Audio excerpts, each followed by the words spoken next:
مہا اپنی نانی کے ساتھ لاہور میں رہتی ہے۔ مہا کے والدین کا انتقال ہو چکا ہے۔ مہا کے والد کا تعلق بلوچستان کے سردار قبیلے سے تھا۔ مہا اپنی سہیلی فرح کی فیملی کے ساتھ اپنی نانی کے ساتھ وادی کیلاش گھومنے جاتی ہے۔ وہاں پر اس کے چاچا شاہو ملک اس کو اٹھا لیتے ہیں۔ ان کے بیٹے اکبر شاہو ملک کے ہاتھوں سردار فرحت کا قتل ہو جاتا ہے۔ وہ جرگے میں مہا کو خون بہا میں پیش کر دیتے ہیں۔ رایان کا نکاح مہا سے ہو جاتا ہے۔ رایان مہا سے محبت کرتا ہے۔ اس کو پتہ نہیں ہوتا کہ اس کا نکاح مہا سے ہوا ہے۔ مہا کا چہرہ چادر میں چھپا ہونے کی وجہ سے اسے دیکھ نہیں پاتا۔ گاڑی میں مہا کو تھپڑ مارنے پر اس کو پتہ چلتا ہے کہ اس کا نکاح مہا سے ہوا ہے۔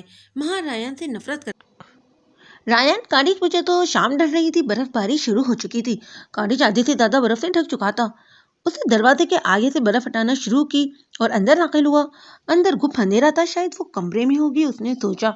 آتے ہی دان میں آگ بجھ چکی تھی۔ وہ مزید لکڑیاں ڈالتا آگ جلانے لگا۔ آگ جل چکی تو وہ کمرے کی طرف بڑھا۔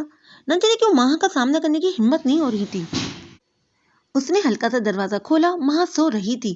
رایان اندر داخل ہوا اور دبے پاؤں چلتا ہوا بیڈ کے پاس آ کر رک گیا۔ وہ سوتے ہوئے اور بھی حسین لگ رہی تھی۔ رایان وہیں بیٹھ گیا اور اسے دیکھنے لگا۔ بہت معصوم، بہت نازک سی گڑیا لگ رہی تھی۔ رایان نے اس کی پیشانی پر بکھرے بال ہٹائے۔ وہ ذرا سا کسمسائی تو وہ فوراً پیچھے ہوا، پر کچھ احساس ہونے پر وہ اپنا ہاتھ دوبارہ اس کے ماتھے پر رکھ دیا۔ وہ بخار سے تپ رہی تھی۔ اس کے لمس کے احساس سے مہا نے فوراً آنکھیں کھول دی۔ اسے اپنے پاس دیکھ کر وہ کرنٹ کھا کر پیچھے ہٹی۔ تم یہاں کیا کر رہے ہو؟ جاؤ پلیز یہاں سے۔ اس کی آواز سے ناقاہت ٹپک رہی تھی۔ پلیز آرام سے لیٹ جاؤ، میں کچھ نہیں کر رہا۔ تمہیں بہت تیز بخار ہے، میں بس تمہیں دوا دے رہا ہوں، یہ دیکھو۔ رایان نے فوراً سائڈ ٹیبل سے دراز کی دوائیوں کا ڈبہ نکالا اور مطلوبہ دوا نکال کر مہا کی طرف بڑھا دی۔ تم پلیز یہ لے لو، میں تمہارے لیے حویلی سے کھانا لے آؤں، وہ کھا کر دوا کھانا۔ رکو، میں ابھی آیا، یہ کہتا وہ باہر نکل گیا۔ اماں صاحب نے مہا کے لیے کھانا بھیجا تھا، لیکن ابھی سے بخار تھا، وہ مرغے کھانا نہیں کھا سکتی تھی۔ اس نے سالن بریڈ کے ساتھ گرم کیا اور ٹرے سجاتا کمرے میں آ گیا۔ مہا اسی طرح بیڈ پر بیٹھی تھی۔ وہ خاموش نظروں سے رایان کو دیکھ رہی تھی۔ رایان نے ٹرے اس کے آگے رکھی اور خود بھی وہیں بیٹھ گیا۔ چلو اب جلدی سے یہ کھا لو، پھر دوا لینی ہے۔ اس نے بریڈ کا شوربہ سلائس میں بھگوتے ہوئے نوالا بنایا۔ میں اب اتنی بھی بیمار نہیں ہوں کہ خود کھانا بھی نہ کھا سکوں، اس نے رایان کا ہاتھ پرے دھکیلتے ہوئے کہا۔ مجھے بس اپنے گھر جانا ہے۔ وہ بزد ہوئی۔ میں تمہیں تمہاری نانوں کے پاس لے جانے ہی آیا ہوں۔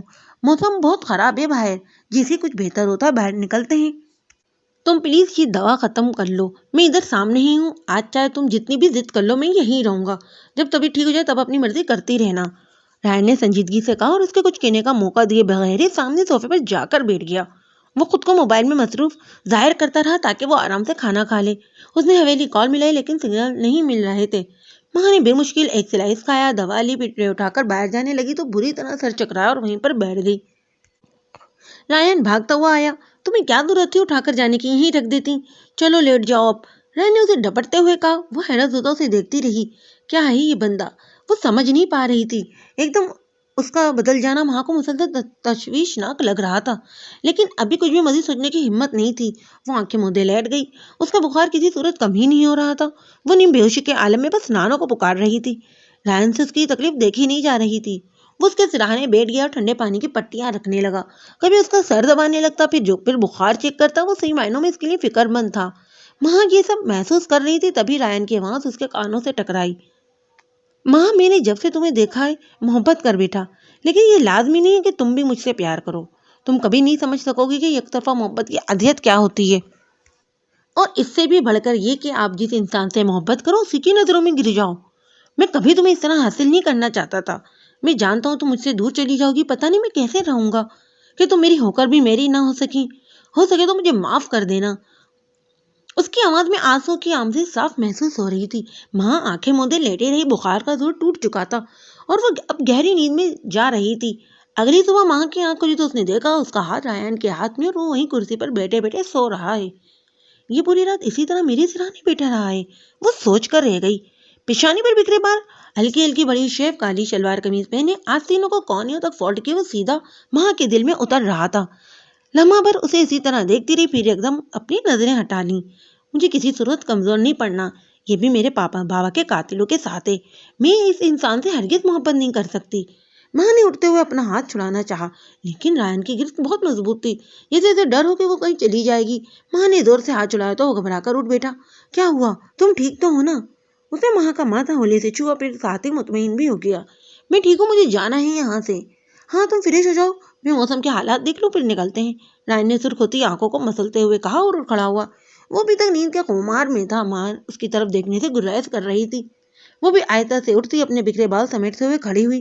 تب رائن نے بغور اسے دیکھا، وہ اس کی ٹی شرٹ اور ٹراؤزر پہنے بہت پیاری لگ رہی تھی۔ رات کو وہ چادر میں لپٹی تھی، اس لیے اس کی نظر نہ پڑ سکی تھی۔ وہ اسے دیکھ کر دل سے مسکرائے، تبھی ماں نے اس کی طرف دیکھا اور پھر ایک نظر خود پر ڈالتی شرمندہ ہوتے واش روم کی طرف بھاگی۔ کاش میری ہر صبح کا آغاز اتنا ہی حسین ہو، رائن کے لبوں سے پھسلا۔ وہ واش روم میں جا چکی تھی، رائن بھی مسکراتا ہوا باہر آ گیا۔ سورج پورے آب و تاب سے چمک رہا تھا، راستے صاف ہو رہے تھے۔ رائن نے گاڑی میں ضروری سامان رکھا اور ماں کو بلانے کے لیے اندر آ گیا۔ وہ بالکل تیار بیٹھی تھی، اس نے دوبارہ وہی کیلاشی لباس پہن لیا تھا، فرق بس اتنا تھا کہ اب مٹی سے اٹا ہوا نہیں تھا۔ وہ کسی اور سے کم نہیں لگ رہی تھی۔ رائن کو دیکھ کر فوراً اٹھ کھڑی ہوئی۔ چلیں، اس نے بےتابی سے کہا۔ جی آ جاؤ، رائن نے ایک بھرپور نظر اس پر ڈالتے ہوئے کہا۔ وہ اسے ہمیشہ کے لیے روک لینا چاہتا تھا، لیکن اسے لیے گاڑی کی طرف بڑھ گیا۔ ماں بیک سیٹ پر بیٹھنے لگی تو اس نے دروازہ لاک کر دیا۔ یہ آخری سفر تو میرے ساتھ بیٹھ کر لو پلیز، اور آگے بڑھ کر خود ہی فرنٹ سیٹ کا دروازہ کھول دیا۔ ماں چپ چاپ بیٹھ گئی۔ وہ دونوں گاڑی میں سوار ہو گئے اور بالآخر 2 گھنٹے بعد وہ حویلی پہنچ گئے۔ یہ تم مجھے کہاں لے آئے ہو؟ تم جھوٹے ہو، مجھے دھوکہ دیا۔ تم نے کہا تھا کہ تم مجھے میری نانی کے پاس لے جا رہے ہو، دھوکے باز۔ ماں نے گاڑی حویلی کے آگے رکتے دیکھی تو چلا اٹھی۔ رائن نے اس کی بات کا کوئی جواب نہ دیا، فوراً نیچے اترا اور ماں کی سائڈ کا دروازہ کھولتے ہوئے اسے ایک جھٹکے سے باہر نکالا اور بازو سے پکڑتے ہوئے قریب کیا۔ میں کچھ بھی کر سکتا ہوں لیکن جھوٹا اور دھوکے باز نہیں، اس نے ماں کی آنکھوں میں آنکھیں ڈالتے ہوئے کہا۔ اس کی آنکھیں لال انگارہ بنی ہوئی تھیں۔ ماں اس کی آنکھوں کی تاب نہ لا سکی اور نظریں جھکا لیں۔ تبھی حویلی کا دروازہ کھلا اور فرح بھاگتی ہوئی باہر آئی۔ ماں، وہ خوشی سے چلائی۔ رائن نے نرمی سے اس کا بازو چھوڑتے ہوئے ایک طرف ہو گیا۔ وہ ناسمجھی کے عالم میں کبھی رائن کبھی اپنی طرف آتی فرح کو دیکھنے لگی۔ فرح اس کے پاس آئی اور اس کے گلے لگ گئی۔ مجھے لگا میں کبھی نہیں مل سکوں گی تم سے۔ ماں کی آنکھیں آنسوؤں سے بھر آئیں۔ نانو کہاں ہیں؟ اس نے فرح سے الگ ہوتے ہوئے آنسو پوچھتے ہوئے پوچھا۔ آ جاؤ اندر، سب تمہارے منتظر ہیں۔ آ جائیں رائن بھائی، چلیں۔ فرح نے ایک طرف کھڑے رائن کو بھی مخاطب کیا۔ ماں کو اس طرح رائن کو بلانا ایک آنکھ نہ بایا۔ تمہارا دماغ تو ٹھیک ہے؟ یہ جو کچھ کیا ہے نا اسی نے کیا ہے، چلو اندر۔ ماں نے آہستہ سے دانت پیستے ہوئے فرح سے کہا، لیکن رائن نے سن لیا تھا۔ وہ سنجیدگی سے ایک طرف کھڑا رہا۔ فرح شرمندہ ہوئی۔ تم چلو اندر، پھر بات کرتے ہیں۔ اس نے ماں کا ہاتھ پکڑا اور اندر جانے لگی۔ فرح اندر آئی تو دانوں کو دروازے میں ہی کھڑا پایا۔ میری بچی، وہ والانہ انداز میں اس سے لپٹ گئی۔ ماں بہت دیر تک ان کے گلے لگے آنسو بہاتی رہی۔ مجھے یقین نہیں آ رہا کہ میں آپ کے پاس ہوں۔ یہ سب رائن بیٹی کی وجہ سے ممکن ہوا ہے بیٹا۔ اسے نانو کا بھی اس طرح کہنا بہت ہی برا لگا۔ میری اس حالت کا ذمہ دار ہے وہ۔ یہ سب پتہ نہیں، یہ سب لوگ نہیں جانتے۔ وہ بس سوچ کر ہی رہ گئی۔ عالیہ بیگم، چچی، راشدہ، چاچو، فواد بھائی اور آمنہ ثانیہ سمیت سب اس کے گرد جمع ہو گئے تھے۔ رائن یہ منظر دیکھ کر مسکرا اٹھا۔ اتنی دیر میں اماں سائیں، بی بی سائیں بھی وہیں آ گئی۔ ان کے ہاتھ میں سرخ اور سفید پھولوں کا ہار اور گجرے تھے۔ بھائی ہمیں بھی دیکھ لینے دو اپنی بہو۔ وہ آگے بڑھی تو سب نے انہیں راستہ دیا۔ ماشاءاللہ، مجھے اپنے بیٹے کی پسند پر فخر ہے، چاند سی بہو لایا ہے۔ اماں سائیں نے اس کا ماتھا چوما اور ہار پہنانے لگی۔ بی بی سائیں نے اس کے دونوں ہاتھوں میں گجرے سجا دیے۔ ماں نے حیران ہوتے ہوئے نانو کی طرف دیکھا، وہ اسے خاموش رہنے کا اشارہ کرنے لگی۔ بی بی سائیں نے بھی بڑھ کر اس کی بلائیں لیں۔ وہ چپ سادے کھڑی رہی۔ تھک گئی ہوگی بیٹا، اب اسے کمرے میں لے جائیں اور آرام کرائیں، بچی کافی پریشان لگ رہی ہے۔ ہم کھانے پر ملتے ہیں انشاءاللہ۔ اماں سائیں نے پیار سے اس کا گال تھپتھپایا۔ نہ جانے کیوں ماں کو ان سے بہت اپنائیت سی محسوس ہو رہی تھی۔ وہ انہیں دیکھ کر ذرا سا مسکرائی اور نانو کے ساتھ کمرے میں آ گئی۔ فرح بھی اس کے پیچھے ہو لی۔ اندر آتے ہی اس نے ہار اور گجرے اتار کر ایک طرف پھینک دیے۔ وہ نانو اور فرح کو اپنے اوپر گزرے ایک ایک لمحے کی روایات سنا رہی تھی۔ آنسو ایک بار پھر اس کے گالوں پر بہنے لگے۔ ننو، میرے ساتھ ایسا کیوں ہوا؟ اتنی تذلیل کیوں کی گئی میری؟ کیا قصور تھا میرا؟ بس اس لیے کہ میں یوسف شاہوانی کی بیٹی ہوں اور آپ نے مجھے بتایا کیوں نہیں کہ میرے بابا کو قتل کیا گیا تھا؟ کیوں اتنی بڑی بات چھپائی مجھ سے؟ وہ نانو سے پوچھ رہی تھی۔ میری بچی، میں نہیں چاہتی تھی کہ تم کسی نفرت یا خوف کے زیر سایہ پلو۔ خدا کی لاٹھی بے آواز ہوتی ہے، تم دیکھنا ان کا انجام بہت برا ہوگا میری جان۔ نانو نے اسے سال لگایا، 22 سال گزر گئے، آج تک وہ اسی طرح دندناتے پھر رہے ہیں۔ انہیں تو اللہ کچھ نہیں کہتا۔ اللہ نے انہیں اتنی ڈھیل کیوں دی ہے؟ وہ شکوہ کیے بنا نہ رہ سکی۔ بیٹا ایسے نہیں سوچتے، اس طرح بدگمان نہیں ہوتے۔ دیکھو، اللہ نے ہی تمہاری مدد کے لیے رائن کو فرشتہ بنا کر بھیجا۔ اتنا پیار کرنے والے لوگ ملے ہیں تمہیں۔ نانو بالکل ٹھیک کہہ رہی ہیں ماں۔ ہاں، رائن بھائی ہمیں یہاں لے کر آئے، تم سے ملوایا، ورنہ تمہیں تو ہم ہمیشہ کے لیے کھو چکے تھے۔ فرح نے نانو کی تائید کی، لیکن ماں کچھ سمجھنے کو تیار ہی نہ تھی۔ رایان رایان رایان، کان پک گئے میرے یہ نام سن سن کر۔ تم سب کو نہیں جانتے اس کی اصلیت کیا ہے۔ اگر اتنا اچھا ہوتا تو مجھے یرغمال بنا کر یوں وہاں قید نہ رکھتا، مجھ پر ہاتھ نہ اٹھاتا، میرے بابا کو بےغیرت نہ کہتا، اسی وقت وہاں سے چھڑا کر مجھے تم لوگوں کے پاس لے کر آتا۔ نانو اور وہاں اس کے بات سن کر ایک دم خاموش ہو گئیں۔ کیا واقعی ریان بھائی نے تم پر ہاتھ اٹھایا تھا؟ فرح نے بے یقینی سے دریافت کیا۔ ظاہری سی بات ہے تمہیں لگ رہا ہے میں جھوٹ بول رہی ہوں، ماں نے چڑھتے ہوئے کہا۔ فرح عجیب کشمکش کا شکار ہوئی۔ بیٹا اگر وہ برا ہوتا تو ہمیں یہاں تک کیوں لاتا؟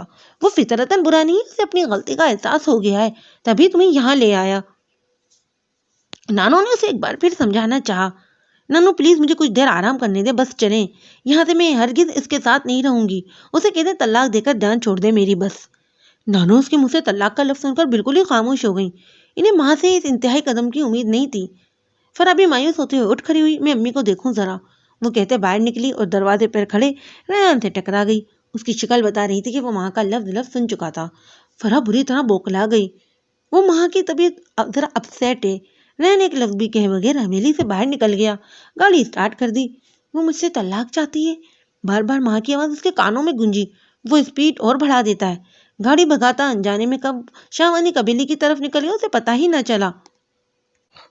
ماں کی آواز شور کی آنکھ سے کھلی تھی، ہر طرف واویلا مچا تھا۔ وہ ہڑبڑا کر اٹھ بیٹھی۔ نانو، اس نے پکارا، لیکن کمرے میں کوئی نہیں تھا۔ باہر سے عورتوں کی آوازیں آ رہی تھیں۔ اس کا دل بری طرح گھبرایا، کسی انہونی کے احساس نے اسے گھیر لیا۔ وہ باہر بھاگی، عورتوں کا جمگٹا اکٹھا تھا اور وہ سب رو رہی تھیں۔ اماں سائیں بی بی سائیں سکتے کے عالم میں ایک کونے میں بیٹھی تھیں۔ ماں کا دل بیٹھا جا رہا تھا، ٹانگیں بری طرح لرز رہی تھیں۔ عورتوں کو دھکیلتے ہوئے وہ آگے ہوئی تو سب نے ہی اسے فوراً راستہ دے دیا۔ ہائے، ابھی تو شادی کو ایک ہفتہ بھی نہیں ہوا تھا، کسی کی آواز اس کے کانوں سے ٹکرائی۔ وہ کانپ کر رہ گئی، کیا ہوا ہے؟ چلاتے ہوئے آگے بڑھی اور جو منظر دیکھا وہ اس کی جان نکالنے کے لیے کافی تھا۔ وہ وہیں پر زمین پر ڈھہ گئی۔ ریان خون سے لت پت پڑا تھا، اس کے اوپر سفید چادر دی گئی تھی۔ فرح اس کے قریب آئی اور لپٹ گئی۔ ریان بھائی اس دنیا میں نہیں رہے، وہ بری طرح رو رہی تھی۔ ماں کو لگا ایک بم ہے جو اس پر پھٹا ہے۔ ریان اٹھو پلیز، تم مجھے ایسے چھوڑ کر نہیں جا سکتے ریان۔ وہ اس کے چہرے پر جھکی اپنی تمام قوتوں سے چلا رہی تھی۔ میں نہیں رہ سکوں گی تمہارے بغیر ریان۔ اس کا چہرہ آنسوؤں سے بھیگ رہا تھا۔ کسی نے اس کے کندھے پر ہاتھ رکھا، اس نے آنکھیں کھول دیں۔ کیا ہوا ہے؟ تم ٹھیک تو ہو نا؟ فرح اس کے سرہانے کھڑی پوچھ رہی تھی۔ اس نے گھبرا کر ادھر ادھر دیکھا اور وہ بیڈ پر بیٹھ گئی۔ فرح، رایان کہاں ہے؟ مجھے رایان کے پاس لے چلو، اس نے بے قراری سے کہا۔ وہ بری طرح پسینے سے شرابور تھی۔ ماں میری جان، کیا ہوا ہے؟ تم ٹھیک تو ہو نا؟ یہ لو پانی پیو، تم نے شاید کوئی برا خواب دیکھا ہے۔ فرح نے اس کی حالت دیکھتے ہوئے کہا اور سائڈ ٹیبل پر رکھا پانی کا گلاس بڑھایا۔ نہیں، مجھے نہیں پینا، پلیز مجھے بتاؤ ریان کہاں ہے؟ وہ ٹھیک تو ہے نا؟ وہ روحان سے ہوئی، اس خواب نے تی معنوں میں اس کی جان نکال دی تھی۔ انہوں نے تمہاری طلاق لینے والی بات سن لی تھی اور اسی وقت سے وہ باہر ہیں، واپس نہیں آئے۔ فرح نے ورکلا کی طرف نظر ڈالتے ہوئے فکر مندی سے کہا، جو رات کا 1:30 بجا رہی تھی۔ ماں یہ سنتے ہی کمرے سے باہر بھاگی تھی۔ فرح بھی اس کے پیچھے گئی۔ فرح پلیز کال کرو، ریان کا پتہ کرو، ماں چلا رہی تھی۔ وہ باہر آئی، اماں سائیں کو بھی پریشان پایا۔ ریان کو گئے 5 گھنٹے ہونے والے تھے، اس کا فون اٹینڈ نہیں ہو رہا تھا۔ ماں ان کے پاس ہی آ گئی۔ پلیز چلیں، باہر چل کر پوچھتے ہیں کسی سے، اسے بےتابی سے کہا۔ بیٹا دینو کو بھیجا ہے، وہ ریان کے پیچھے ہی گیا ہے۔ ان کے لہجے میں بھی پریشانی واضح تھی۔ تبھی فواد بھائی اندر آئے، وہ ریان کا پتہ کرنے باہر گئے تھے۔ کیا ہوا، کچھ پتہ چلا؟ سب ان کی طرف لپکے، ان کے چہرے پر گہری سنجیدگی تھی۔ ریان کو آخری دفعہ شاہوانی قبیلے میں دیکھا گیا ہے۔ کیا؟ وہ وہاں کیوں گیا؟ اماں سائیں تقریباً چیخ اٹھی تھیں۔ فوراً گاڑی نکالو، مجھے وہاں لے چلو، انہوں نے اٹھتے ہوئے کہا۔ میں بھی ساتھ چلوں گی۔ ماں بھی فوراً کھڑی ہوئی۔ اس نے فرح کا ہاتھ مضبوطی سے پکڑا تھا، وہ بھی تو خواب کے زیر اثر بری طرح کانپ رہی تھی۔ وہ خود بھی نہیں جانتی تھی کہ کیوں ریان کے لیے اتنا تڑپ رہی ہے، اسے ہمیشہ کے لیے کھو دینے کا خیال اس کی جان نکال رہا تھا۔ میں بابا کو بتا کر آتا ہوں، فواد نے کہا۔ نہیں بیٹا، ابھی کسی کو پریشان مت کرو، ہم دیکھتے ہیں چل کر۔ اس علاقے میں ویسے بھی زیادہ لوگوں کا جانا ٹھیک نہیں، اماں سائی نے اپنی چادر کو جسم کے گرد لپیٹتے ہوئے کہا۔ فواد نے اصابت میں سر ہلایا اور گاڑی لینے باہر چلا گیا۔ وہ سب بھی اس کے ساتھ ہو لیے، ایک جیپ میں گارڈ بھی ساتھ تھے۔ ریان کے کانوں میں مسلسل ماں کی آواز گونج رہی تھی، اکبر شاہوانی کو زندہ نہیں چھوڑوں گا، وہ نہ صرف میرا بلکہ ماں کا بھی گنہگار ہے۔ انہی لوگوں کی وجہ سے آج وہ مجھ سے اتنی نفرت کرتی ہے، مجھ سے طلاق لے کر دور چلی جائے گی۔ وہ اسپیڈ میں گاڑی بھگاتا ہوا شاہوانی قبیلے پہنچ چکا تھا۔ ملک شاہوانی کی حویلی سامنے نظر آ رہی تھی۔ اس نے گاڑی کا رخ حویلی کی جانب بھی کیا تھا کہ ایک زوردار دھماکہ ہوا اور شان و شوکت سے سجی حویلی زمین بوس ہوتی نظر آئی اور دیکھتے ہی دیکھتے ملبے کو آگ نے لپیٹ میں لے لیا۔ رائن نے خود کو بچانے کے لیے ایک دم گاڑی موڑ دی، لیکن اس اسپیڈ میں ہونے کی وجہ سے سنبھالنا مشکل ہو گیا اور درخت میں جا ٹکرائی۔ ون اسکرین ٹوٹ کر اس کے سر پر لگی اور وہ ہوش کھو دیتا ہے۔ وہ لوگ وہاں پہنچے تو دیکھا حویلی کا نام و نشان مٹ رہا ہے، ہر طرف آگ ہی آگ ہے جس کے شعلے آسمان تک بلند ہو رہے ہیں۔ بہت سے لوگ آگ بجھانے میں کی کوشش کر رہے تھے، فائر بریگیڈ اور ایمبولینس پہنچ چکی تھی۔ آگ بہت بری طرح لگی تھی، حویلی کا کوئی ایک فرد بھی نہ بچ سکا۔ کوئی کہہ رہا تھا سلنڈر پھٹنے اور سرکٹ ہونے کی وجہ سے دھماکہ ہوا، جس کی تاب نہ لاتے ہوئے پوری حویلی نہ صرف زمین بوس ہو گئی بلکہ جل کر راکھ ہو گئی۔ ماں کی آنکھوں میں آنسو آ گئے۔ واقعی نانو ٹھیک کہہ رہی تھی، خدا کی لاٹھی بے آواز ہے۔ اما سائیں کے دل میں بھی اطمینان اتر رہا تھا، میں نے اپنا انتقام اپنے رب پر چھوڑا تھا، بے شک وہ بہترین انتقام لینے والا ہے۔ انہوں نے ماں کے قریب آتے ہوئے کہا تو اس نے بھی ثابت میں سر ہلا دیا۔ بے شک۔ اس شان و شوکت سے سجائی گئی عظیم اس شان حویلی میں رہنے والے ظالم فرعون اپنے عبرتناک انجام کو پہنچ رہے تھے۔ ملک شاہو کے چہرے پر نگاہ ڈالنا بھی مشکل ہو رہا تھا۔ وہ ایک جھرجھری لیتی پیچھے ہٹی اور تیزی سے آتے ہوئے فواد سے ٹکرا گئی۔ ریحان کی کار کا ایکسیڈنٹ ہوا ہے، کافی چوٹیں آئی ہیں، ادھر ہی قریبی اسپتال میں لے کر گئے ہیں، جلدی چلیں۔ فواد بھائی نے پھولی ہوئی سانس سے بحال کرتے ہوئے کہا۔ ایکسیڈنٹ کا سنتے ہی وہ شدر رہ گئی۔ اما سائیں کی حالت بھی غیر ہونے لگی۔ جلدی چلو فواد، میرا بچہ نہ جانے کس حال میں ہوگا، یا اللہ اپنی پناہ میں رکھنا، اور دکھ سہنے کی ہمت نہیں ہے مجھ میں۔ وہ رو رہی تھیں۔ فواد انہیں سنبھالتے ہوئے کار کی طرف بڑھ گیا، جبکہ وہاں پر سکتہ طاری تھا۔ فرح میرے رائن کو کچھ نہیں ہوگا، دیکھنا میرا خواب جھوٹا تھا۔ اسے فرح کا ہاتھ تھامتے ہوئے تصدیق چاہی، وہ بہت ڈری ہوئی تھی۔ کچھ نہیں ہوگا انہیں، فرح نے اسے اپنے ساتھ لگاتے ہوئے تسلی دی۔ رائن کا ایکسیڈنٹ کا سنتے ہی لاچاری حویلی میں موجود باقی سب لوگ بھی اسپتال پہنچ گئے تھے۔ اس کا علاج چل رہا تھا، کافی خون بہہ گیا تھا، سر پر چوٹیں آئی تھی اور وہ ہوش میں نہیں آ رہا تھا۔ دوسری طرف ماں کی طلب بھی دیکھی نہ جاتی، وہ جائے نماز پر بچھائے زاروں قطار روئے جا رہی تھی اور گڑ گڑا کر اپنے رب سے بس رایان کی سلامتی مانگ رہی تھی۔ اتنی دیر میں ڈاکٹر باہر آ گیا۔ انہیں ہوش آ گیا، آپ لوگ مل سکتے ہیں، لیکن زیادہ رش نہ ڈالیں، انہیں ابھی آرام کی ضرورت ہے، وہ دواؤں کے زیر اثر ہیں۔ تاکید کرتا ہوا دوسرے وارڈ کی طرف بڑھ گیا۔ الحمدللہ، ماں کی جان میں جان آئی تھی، وہ شکر کے سجدے میں گر گئی۔ رین نے اما سائیں کے اندر آتے ہی پہلا سوال یہی کیا تھا، ماں کہاں ہے؟ کیا مجھے چھوڑ کر چلی گئی ہے وہ؟ نہیں میری جان، وہ تیری بیوی ہے، تجھ سے بہت پیار کرتی ہے، تجھے کیسے چھوڑ کر جا سکتی ہے؟ بس تو ٹھیک ہو جا جلدی سے میرا بچہ، کوئی تجھے چھوڑ کر نہیں جا رہا۔ انہوں نے رایان کے ہاتھ پر بھوسا دیا، اس نے آنکھیں موند لیں۔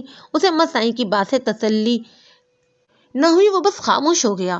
بی بی سائیں، نانو، عالیہ بیگم، چاچو، چچی راشدہ، فواد بھائی، یہاں تک کہ آمنہ ثانیہ بھی باری باری سے مل آئے تھے، لیکن وہ اندر نہ جا رہی تھی۔ بیٹا وہ بہت بار تمہارا پوچھ چکا ہے، جاؤ جا کر مل آؤ، اما سائیں نے حکمیہ لہجے میں کہا۔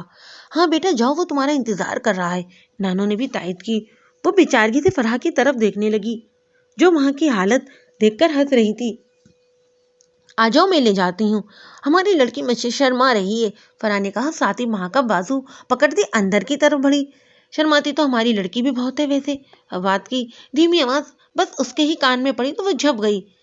یہ لے جی، آپ کی شرمیلی زوجہ محترمہ، حاضر خدمت ہے، فرح نے اندر داخل ہوتے ہوئے کہا۔ ماں دروازے میں ہی رک گئی تھی، اس کا دل بہت تیز دھڑک رہا تھا، وہ اس کے پاس جانے کی ہمت نہیں کر پا رہی تھی۔ رائن نے فوراً آنکھیں کھول دیں۔ ماں کو دیکھ کر اس کے چہرے پر خوشی کی لہر دوڑ گئی، وہ سہارا لیتا ہوا اٹھ کر بیٹھ گیا۔ اندر آ جاؤ نا یار، رائن بھائی آپ کو پتا ہے ابھی کچھ دیر پہلے محترمہ کی جان پر بنی ہوئی تھی۔ فرح میرے رائن کو کچھ ہوگا تو نہیں نا؟ فرح نے شوق لہجے میں ماں کو چھیڑتے ہوئے اس کی نقل اتاری۔ اس کے گالوں پر لالیاں بکھر گئی، وہ فرح کے اس طرح رائن کے سامنے کہنے پر بری طرح خجل ہوئی تھی۔ اس سے ایک منٹ بھی وہاں نہ رکا گیا اور دھڑکتے دل سے باہر بھاگ گئی۔ کیا واقعی رائن کی تو جسے زندگی لوٹ آئی تھی، تم سچ کہہ رہی ہو فرح؟ اس نے خوشی سے چور ہوتے لہجے میں پوچھا۔ ایک دم سچ، فرح مسکرا دی۔ اب آپ جلدی سے ٹھیک ہو جائیں، بڑوں میں آپ دونوں کے باقاعدہ ولی میں پلیز رکھ سکتی کی باتیں ہو رہی ہیں، اس نے رازدارانہ انداز میں بتایا تو رائن بھی مسکرا دیا۔ میں بالکل ٹھیک ہو گیا ہوں، اس نے بیٹھتے ہوئے کہا۔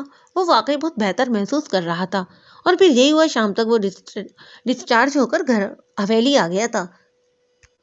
رائن دواؤں کے زیر اثر نیند میں ہونے کے باوجود بھی بار بار رخصتی اور ولیمے پر اصرار کرتا جا رہا تھا، جیسے ماں واقعی بھاگ جائے گی۔ سب اس کا یہ حال دیکھ کر محفوظ ہو رہے تھے، اور یہی حالت دیکھ کر فیصلہ کیا گیا کہ کل ہی چھوٹی سی تقریب رکھ کر تو ان کی رخصتی کر دی جائے۔ ماں تو کمرے میں بند تھی، نہ جانے کیوں اس کا سامنا نہیں کر پا رہی تھی۔ وہ ٹھیک ہو گیا تھا، اس کی بھی جان میں جان آ گئی تھی، لیکن اس کے سامنے جانے کا سوچ کر ہی اس کی دھڑکن بڑھنے لگی تھی۔ فرح اور آمنہ ثانیہ اس کے پاس ہی ڈیرا جمائے بیٹھی تھی، وہ اسے خوب چھیڑ رہی تھی، ماں کے چہرے پر لالیاں بکھر رہی تھی۔ تبھی دروازے پر دستک ہوئی۔ کون؟ ماں نے پوچھا۔ رائن بھائی اندر آ جائیں، ماں آپ بھی یہیں بیٹھی ہیں۔ ثانیہ نے اسے چلاتے ہوئے آواز لگائی۔ وہ فوراً بیڈ سے چھلانگ لگاتے ہوئے اٹھ کھڑی ہوئی۔ تینوں نے اجتماعی کہا لگایا۔ وہ حیران پریشان انہیں دیکھنے لگی۔ اتنا ڈرتی ہو آپ ہی، کل کیا کریں گی؟ آمنہ نے اس کی حالت سے لطف اندوز ہوتے ہوئے کہا۔ میں تم تینوں کو کچا چبا جاؤں گی، اس نے دانت پیستے ہوئے جواب دیا، اور ساتھ ہی دروازے سے اندر داخل ہونے والے افراد کو دیکھ کر چہرے کے زاویے درست کیے تھے۔ فرح منہ پر ہاتھ رکھے اپنی ہنسی روکنے لگی۔ اماں سائیں اور بی بی سائیں اندر داخل ہوئی۔ ان کے پیچھے کچھ ملازمائیں بھی تھیں جن کے ہاتھوں میں بڑے بڑے تھال تھے۔ اماں سائیں اور بی بی سائیں کو آتا دیکھ کر تینوں لڑکیاں احتراماً کھڑی ہو گئیں۔ ماں تو پہلے سے ہی اٹینشن تھی۔ جیتی رہو میری بچیوں۔ دونوں نے آگے بڑھ کر ان کے سر پر پیار کیا، پھر ملازموں سے مخاطب ہوئی، یہ سامان یہیں رکھ دو، اس میں مہندی تو تم تینوں کے کپڑے اور کچھ شگن وغیرہ کی چیزیں ہیں۔ تم لوگ ماں کو تیار کرو اور خود بھی تیار ہو کر جلدی سے باہر آ جاؤ، چھوٹی سی مائیوں کی رسم کرنی ہے۔ بی بی سائیں نے مسکراتے ہوئے کہا۔ جی ابھی؟ ماں نے ہکلاتے ہوئے کہا۔ اس کا بی پی لو ہونے لگا تھا۔ جی میری جان ابھی، ہم اپنی ہونے والی بہو کے ہر چاہ پورے کریں گے۔ اماں سائیں نے آگے بڑھ کر اسے ماتھے پر بوسہ دیا۔ ہم باہر انتظار کر رہے ہیں۔ انہوں نے بی بی سائیں کو مخاطب کیا اور دونوں باہر چلی گئیں۔ ماں بہت نروس ہو رہی تھی۔ فرح مجھے بہت ڈر لگ رہا ہے، اور یہ سب اتنا ایمرجنسی میں کیوں ہو رہا ہے؟ نانو کہاں ہیں؟ وہ روحان سے ہوئی۔ میری جان ڈرو نہیں، وہ آلریڈی آپ کے مسٹر اینڈ ہسبینڈ ہیں، جن کے ساتھ کل تک آپ آنکھوں میں آنکھیں ڈالے لڑ رہی تھیں۔ اب تو بس ہم اپنے ارمان پورے کر رہے ہیں۔ فرح نے آمنہ کو آنکھ مارتے ہوئے کہا۔ اچھا بس کریں نا فرح، آپ ہی دیکھیں تو ماں آپ ہی کتنی نروس ہو رہی ہیں، آپ پلیز ریلیکس ہو جائیں، ابھی رائن بھائی نہیں ہوں گے باہر۔ ثانیہ نے اسے حقیقی معنوں میں تسلی دی۔ اسے کچھ ڈھارس ہوئی۔ نانو کہاں ہیں؟ اس نے دوبارہ پوچھا۔ وہ ماما اور چچی کے ساتھ حویلی کے دوسرے حصے میں رائن بھائی کے پاس ہیں۔ چاچو فواد کا بھی بتا دیتی ہوں، وہ رائن بھائی کے لیے کچھ شاپنگ کرنے گئے ہیں، آخر ہمارا بھی کچھ فرض بنتا ہے اپنے بھائی کے لیے چیزیں لینے کا۔ فرح نے میز پر سجے تھالوں کی طرف اشارہ کرتے ہوئے ایک ہی سانس میں کہا۔ آج فواد کے ساتھ بھائی نہیں لگایا گیا تھا۔ واؤ یار، یہ تو بہت خوبصورت ہے۔ آمنہ ایک تھال کی طرف بڑھی۔ واقعی یہ تو دیکھیں، ان پر نام بھی لکھے ہیں۔ ثانیہ نے تھال کے اوپر لگی چٹ کی طرف اشارہ کیا۔ ہائے میرا تھال دکھا دو مجھے، اب کی فرح بھی بے صبری ہوئی تھی۔ سارے تھال دکھ لی لیکن اس کا تھال کہیں نہیں تھا۔ وہ افسردہ ہوئی۔ یہ کیا بات ہوئی بھلا؟ رائن بھائی سے بات نہیں کروں گی میں، اپنی اکلوتی سالی کے لیے کچھ بھیجا ہی نہیں۔ تو میرا ڈریس پہن لینا، ماں نے ہنستے ہوئے کہا۔ ماں آپ ہی ویسے آپ کو کیا لگتا ہے فرح آپ ہی کا تھال دینا بھول گئے ہوں گے رائن بھائی؟ آمنہ نے سوال داغا۔ بھائی مجھے کیا پتا تم لوگوں کو کیا لگتا ہے، اس نے خود بیٹھ کر تھال بنائے۔ وہ اچھا خاصا چڑی تھی۔ تبھی نانو، عالیہ بیگم، چاچو، چاچی راشدہ اور اندر داخل ہوئے۔ ان کے ہاتھوں میں مٹھائی اور ایک بڑا سا تھال تھا۔ چچی نے آگے بڑھ کر فرح کا ماتھا چوما اور اسے مٹھائی کھلانے لگی۔ آج سے یہ پیاری سی گڑیا ہماری ہوئی۔ فرح حیران و پریشان کھڑی عالیہ بیگم کو دیکھ رہی تھی۔ وہ اس کے پاس آ گئی۔ جی میرا بچہ آپ کے بابا، اور میں نے فیصلہ کیا کہ آج ماں کے ساتھ ہی تمہاری اور فواد کی بھی باقاعدہ بات پکی کر دی جائے۔